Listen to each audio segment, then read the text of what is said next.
We good to go? All right, thank you. My name is Joe Pelle, P-E-L-L-E. I'm the Boulder County Sheriff. I'm here with Governor Polis and Representative Neguse, Senator Bennett, and others. We're going to give you a briefing and answer whatever questions you might have this morning. County Commissioner Claire Levy's here with me. Director of Public Safety Mike Hilke from the state. Overnight, firefighters continued mitigation efforts. Good news, we still have no reports of casualties or fatalities. The one missing person we had last night has been accounted for and is well. So that's awesome news, and actually, I think, given the events that we had yesterday, pretty miraculous. We were fortunate that the winds dissipated last night. We're expecting snow today. That snow has already started. We're hoping to see 3 to 6 inches of snow and some good moisture. That's certainly going to help our efforts. This morning, Governor Polis, myself, and others flew over the area to assess the damage. We know there are approximately 2,000 homes in the burnt area. We certainly did not lose 2,000 homes. We did see entire subdivisions, as I talked about last night, the west side of Superior, Old Town Superior, that are totally gone. That accounts for easily for 500 homes. West of Superior, out towards Marshall, El Dorado Springs area, we saw dozens of burned out homes. The south side of Louisville suffered some pretty catastrophic losses as well, dozens of homes. Damage assessment is continuing today. We won't have final numbers until late tonight or tomorrow, but we are fully expecting this to be 500 or more homes that were lost. The fire burnt in an interesting dynamic with mosaics. You can see how the wind and the topography drove that fire in certain directions, devastated some neighborhoods and some blocks, and left neighbors standing and intact. I know residents want to get back to their homes as soon as possible to assess damage. In many of those neighborhoods that are currently blocked off, it's still too dangerous to return. We saw still active fire in many places this morning, and we saw down power lines. We saw a lot of risk that we're still trying to mitigate. As soon as residents are able to get back, we're going to let them back. That's our goal. We don't want to keep people out of their neighborhoods or their homes. Last night, there was a boil water announced for the town of Louisville, city of Louisville. That now extends to the town of Superior. The issue is water pressure was lost in those communities, and so water is potentially contaminated, even domestic water. And it'll need to be boiled in those areas in the southern part of the county around Louisville, Superior, and in Superior. I want to stress that all of the trailheads east of Highway 93 and McCaslin to the south are closed. Stay out of that area. We still have power line issues and fire. We've received an outpouring from the community to be volunteers and to make donations. We appreciate this, but please do not self-deploy to those areas. And for those who want to volunteer, please visit coloradoresponds.org. If you want to make donations, go to our website at boulderoem.com.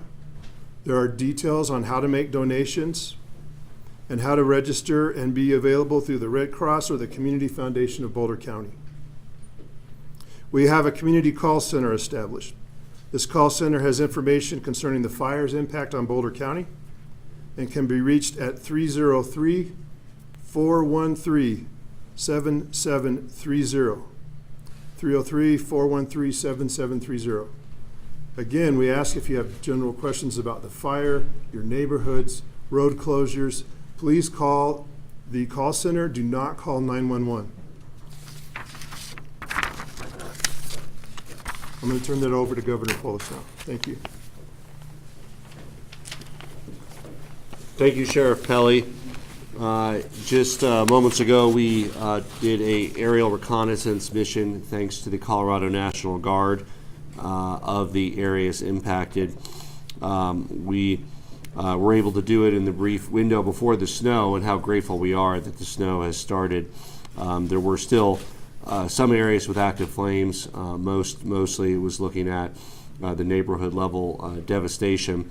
As the sheriff indicated, there's neighborhoods where, because of the nature of the fire spread by gusts of up to 105 miles an hour, it would spread to a house here or there, over other houses, past other streets.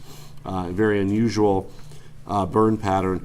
And the other unusual factor is just as in the blink of an eye. This was a disaster in fast motion, all over the course of half a day. Nearly all the damage. Many families having minutes to get whatever they could, their pets, their kids, into the car and leave. The last 24 hours have been devastating. It's really unimaginable. It's hard to speak about. Like many Boulder County residents, I have texts and voicemails from friends letting me know whether they're safe or not, what they've lost. I also spoke to the president just before this press conference. The president called. He offered his support for the people of Colorado.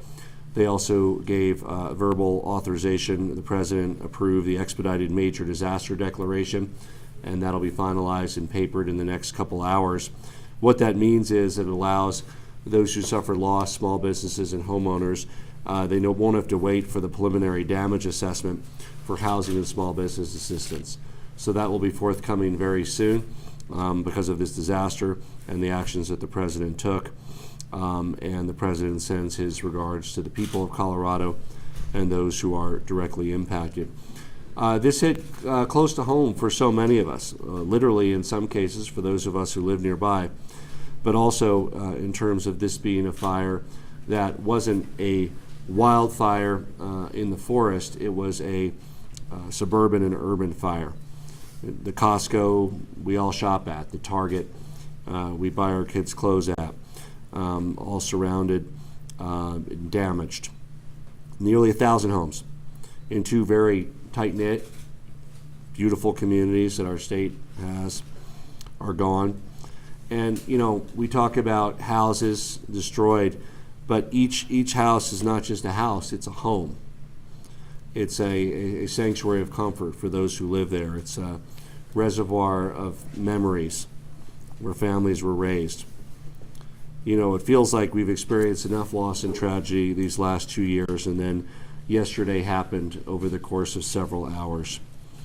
This is our community, and to watch it burn so quickly, so unexpectedly, is something that I think we're all just struggling to believe and understand. So different than fires that over a period of weeks and months develop.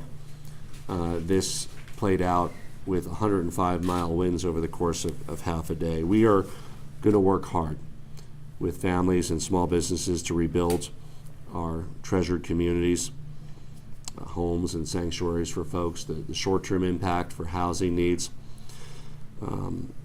So far, it looks like the two major hospitals in the areas were spared.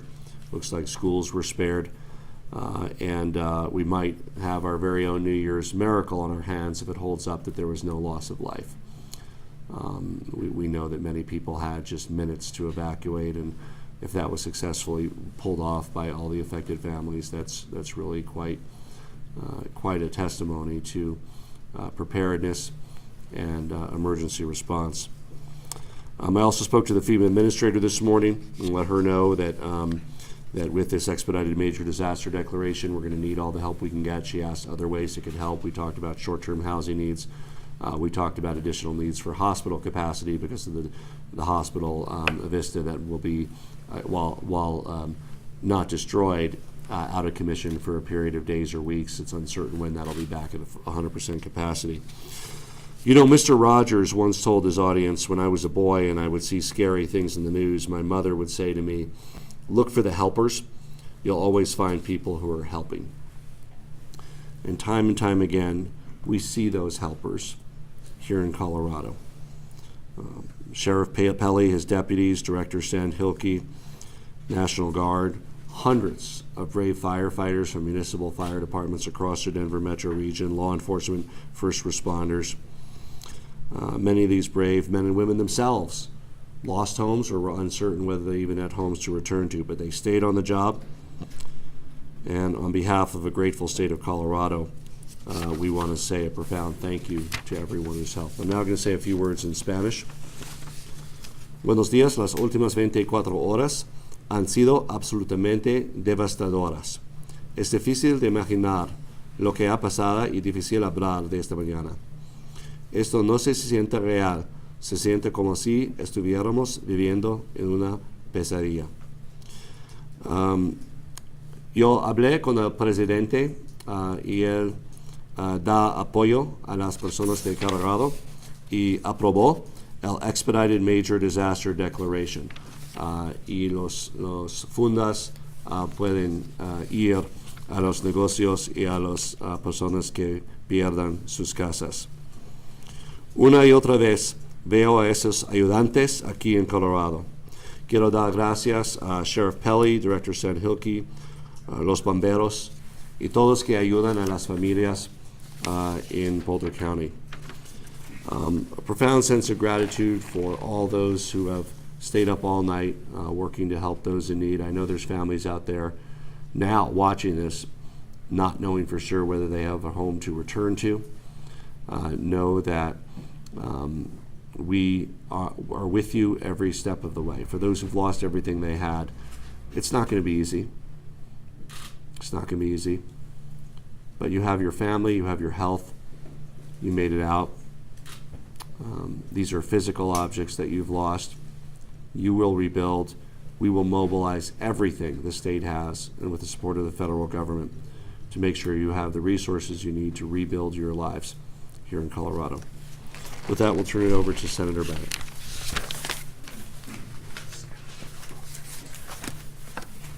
Thank you, Governor. Thank you for your leadership again in another profoundly difficult moment for this state with just one day left in the calendar year.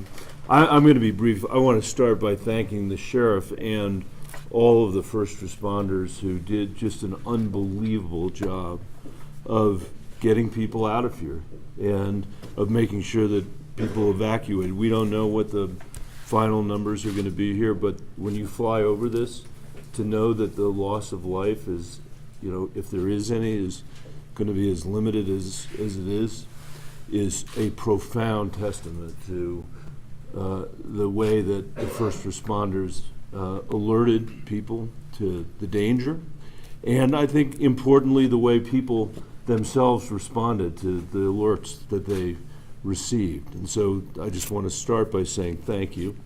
And second, I want to thank President Biden for responding so quickly here, and you have my commitment, and I know the commitment of the entire congressional delegation, to do absolutely everything we can to work with the governor to make sure that the full measure of the federal government's response is brought to bear here. In Colorado, we're used to this, unfortunately.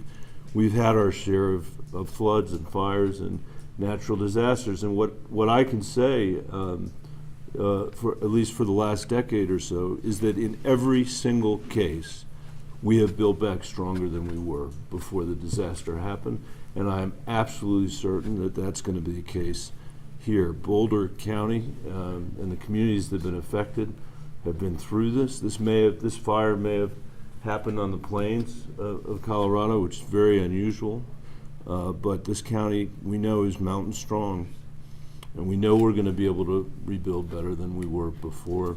And I want to turn it over to my colleague from the delegation who represents this part of the state, Joe Neguse.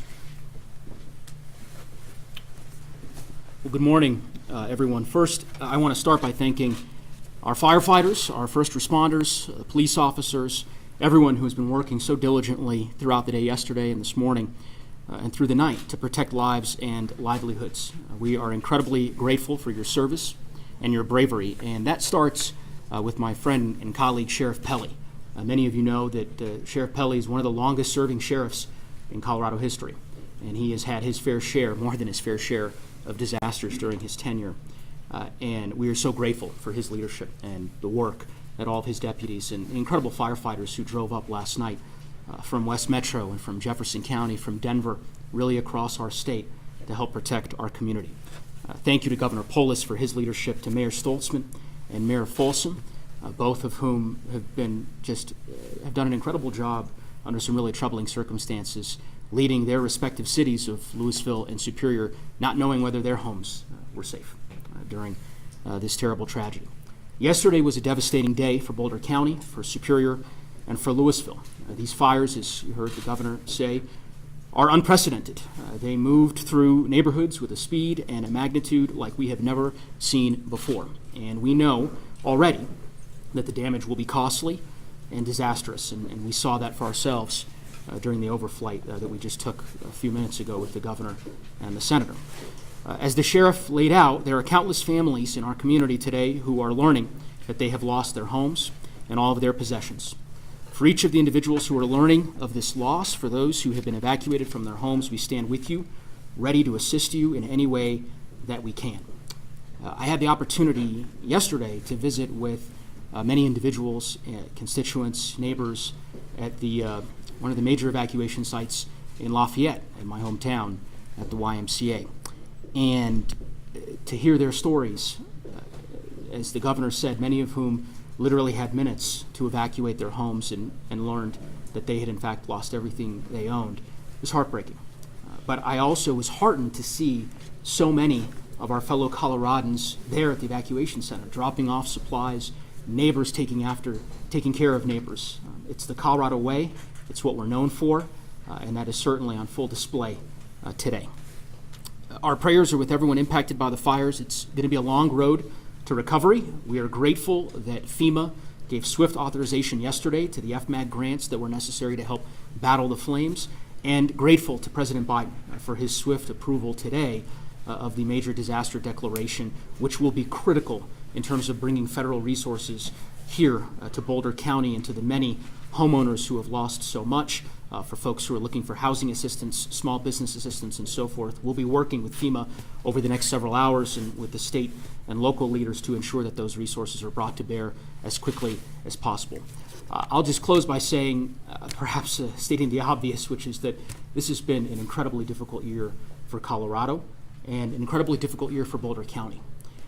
But we have been faced and tested with challenges before, and we've always risen to the occasion. And I have every confidence that we're going to do so this time around. And with that, I think we'll open it up for questions. Sheriff Pelle, any update on the origin? 1 second. Commissioner, Senator, Mayor. Thank you, everyone. I'm Ashley Stolzman, Louisville Mayor. I just want to take a moment to thank all of the first responders, Police Chief Dave Hayes and our Fire Chief John Wilson, for the tremendous effort they've put forward. I also want to thank everyone for their patience. We need community members to continue to stay out of the area until the evacuation order is lifted. And when folks do get back, we need everyone's help in conserving water. We're still under a boil order, and so we need everybody to follow the instructions on the CDC website and maintain safety if you are drinking the water. Louisville's a very strong community. We stand with Superior. We share a high school, we share a library, and we're going to get through this together. We've supported each other nearly for 2 years through the coronavirus pandemic, and we'll continue to support each other and work through this. So thank you all for your patience, and please continue to follow the instructions on the OEM website. Okay. Questions? Governor, Sheriff, any update on the origin? Any reason to believe it's anything other than high winds, a power line, sparks, and dry grass? We do know we had power lines down in the area of the origin of the fire. The origin of the fire hasn't been confirmed. It's suspected to be power lines, but we are investigating that today. And we have folks on the ground as we speak trying to pinpoint that cause. Anything else being investigated, Sheriff, other than the power lines? We're investigating anything we find out there. Residents would like to know about containment or plans for the fire today. The fire, the snow has started. Absent any major changes in the weather, there's very limited potential for additional negative impact. There are still some smoldering flames. There's finalization, but at this point, as long as the weather holds up here, there's not going to be substantial additional damage from this fire. And I want to introduce a hero, Mike Smith, Smitty. He's been the incident commander on this fire since it started. and is hopefully being replaced today by a federal incident manager. But he's done a hell of a job on very little sleep, and so he's available for those type of questions as well. The governor said there were nearly 1,000 homes lost. Is that accurate? So it's all a good guess right now. As I said, we know we lost approximately 500 homes around Superior, the west side of Superior. We saw dozens of homes burned out in between Superior and El Dorado Springs. We saw dozens of homes burnt in the south part of Louisville. I would estimate it's going to be at least 500 homes. I would not be surprised if it's 1,000. We also saw in the aerial reconnaissance there were some homes that were partially destroyed. There were areas where there were roofs that were burnt out. So in addition to completely destroyed homes, with burn pits, there was a number of damaged home and damaged commercial properties as well. So some were totaled, some were destroyed. It'll take some time to get the final numbers back for the exact numbers, but as the sheriff indicated, over 500, upwards of 1,000, as well as a number of stores and commercial properties that were damaged. Governor, Sheriff, you were talking about maybe 1,000 homes, 2-3 people a home, 2,000 or 3,000 people were getting ready for snow here. How are we going to house all of these people? What are the plans?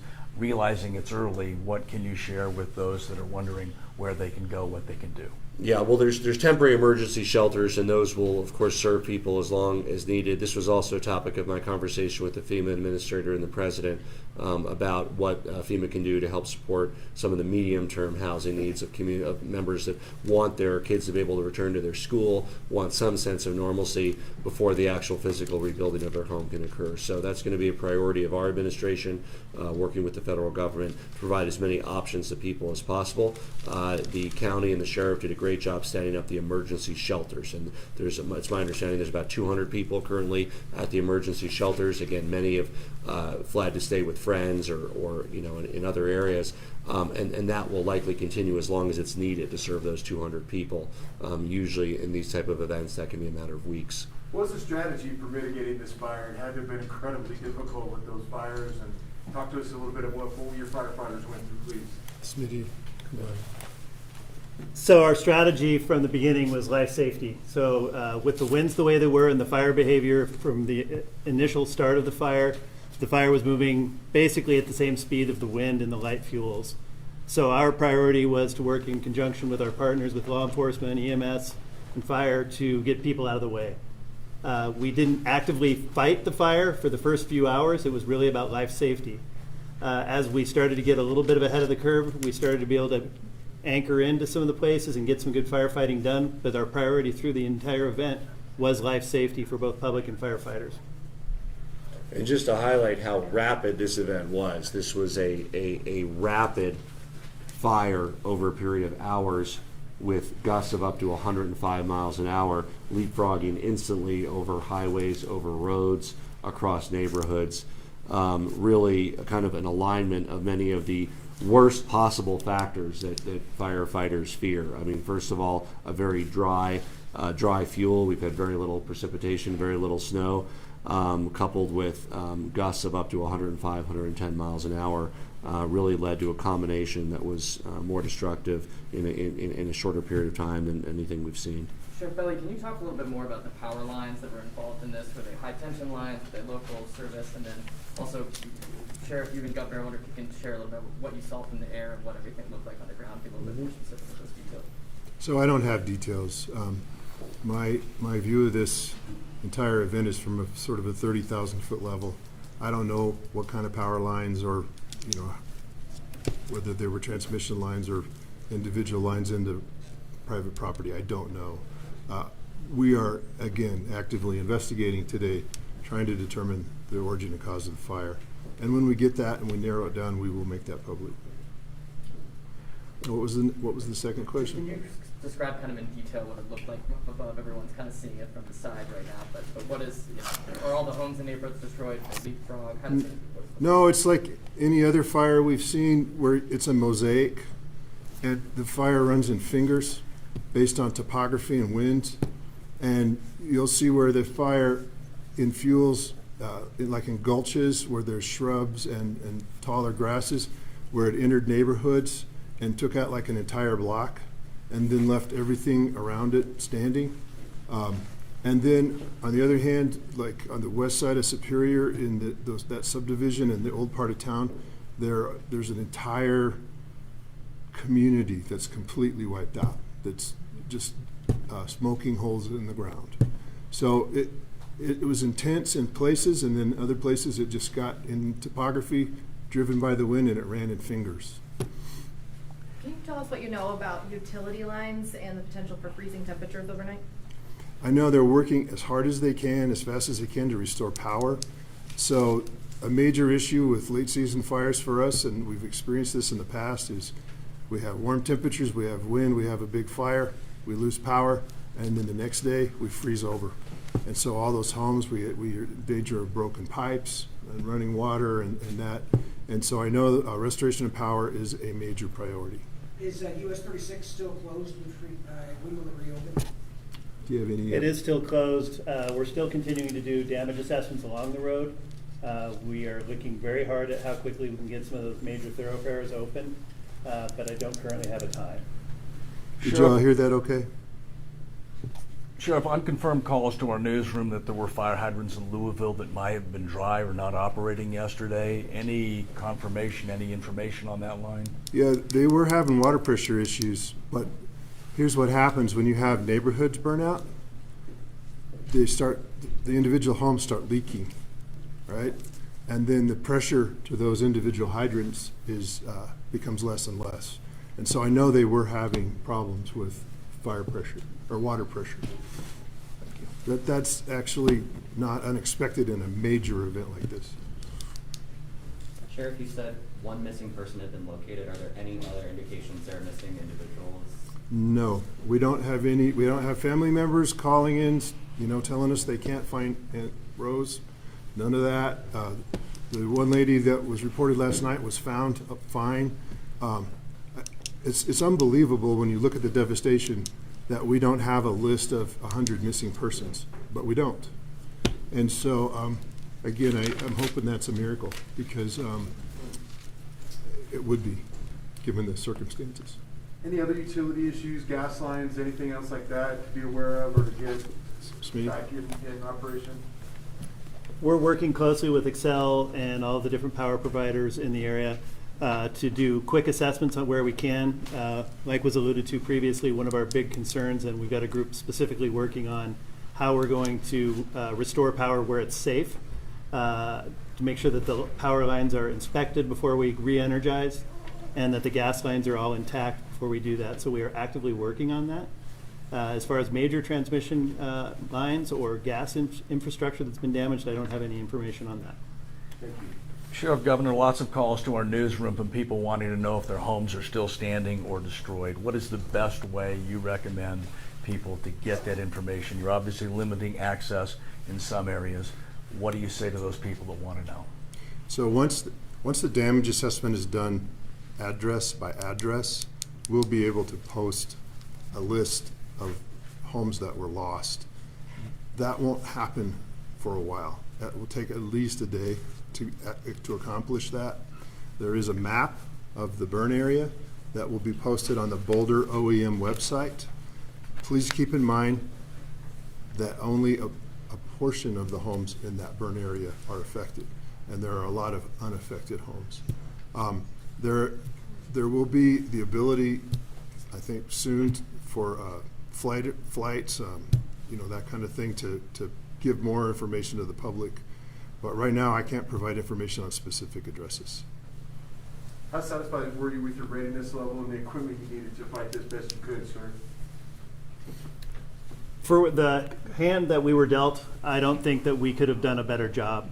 The initial response from the local fire departments, then stepping up through the county response, the delegation to the sheriff, and then the cooperation through the governor's office, through the state DHSEM and DFPC were both fantastic. And I think the collaborative effort really did show the preparedness level and the amount of preparations that we've done here in Boulder and statewide as well. Yeah, there's no technology or equipment that's available to have halted this kind of fire in its tracks with 105-mile winds and the dry conditions and the fuel that was available. But the firefighters, the sheriff, the state assistants, they did everything they could, as you said, Smitty, with the hand that they were dealt. Governor, you've dealt with a lot of challenges in the past 2 years with COVID. You talked about what you saw from the helicopter. Can you let us inside the emotions of what you had to watch in that helicopter? You know, I of course have many friends in the affected areas. I just want to read a text from one that I got, a friend who lost their home, or doesn't know if they lost their home. She said, "I'm in the Springs with my parents. My sons got out okay. We may not have homes tomorrow, but we have each other. I'll miss the treasures we've collected for the last 30 plus years, and while not replaceable, that's not people. And remember, we will have homes. A house is made of sticks and stones. A home is made of love alone." With her attitude, the people of Colorado are resilient. The people of Colorado are strong. They will build back. This has been a tough few years all around. The 3 largest wildfires in the history of our state. But to put things in perspective, those 3 largest wildfires combined, while over 600,000 acres, each one of them over 200,000 acres, still destroyed less homes and less businesses than this fire of 6,000 acres, because this was fundamentally an urban and suburban fire. The people of Colorado will build back if we're granted this New Year's miracle of no loss of life. It truly is nothing short of miraculous. And we have one another. Most, if not all, people got out and are safe.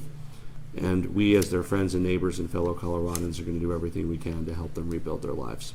Let's do one last question. Do we have an estimate on containment or how many acres are currently burning? So the total area of the fire, the burnt area, has been updated overnight with the state airplane overflight to 6,000 acres. There are still areas burning inside the fire zone, around homes and shrubbery and that kind of thing, but we're not expecting to see any growth in the fire today. I think we're pretty well contained, except for what's happening inside the fire zone. Would that be accurate? Yeah, as far as a percentage number, we're still calling it 0% contained, but as the sheriff said, I don't think that we will see much fire growth. But this is a fire that we would traditionally see like in the mountains, where we would be going out and digging hand line and using heavy equipment to dig containment lines. This is more about working around the perimeters of homes and working our way through the process. So we're having to kind of change our thought process on what containment looks like as far as a percentage, but I do think that our forward progress is going to be very minimal from this point on. And just speaking anecdotally, from looking at the aerial reconnaissance that we did, very little fire, very little active fire, mostly burnt out pits and areas, grassland fires, move fast, limited fuel, different than trees, and a few areas where we saw smoldering flames, a few here and there, really areas that might have just be finishing off their burn, almost all of them with no available fuel around them. So again, absent the kind of winds that we had before, they're not likely to jump everywhere. They're burning through the very limited fuel that they have, and are likely to extinguish themselves. And of course, we also now have snow and precipitation in the area. Thank you to those across Colorado and those across the world who have joined with the people of Colorado in helping us get through this difficult time. We thank you for your love, your prayers, and your affection. And we look forward to your help in helping our affected families and our community build back stronger. Thank you. Thank you, everyone.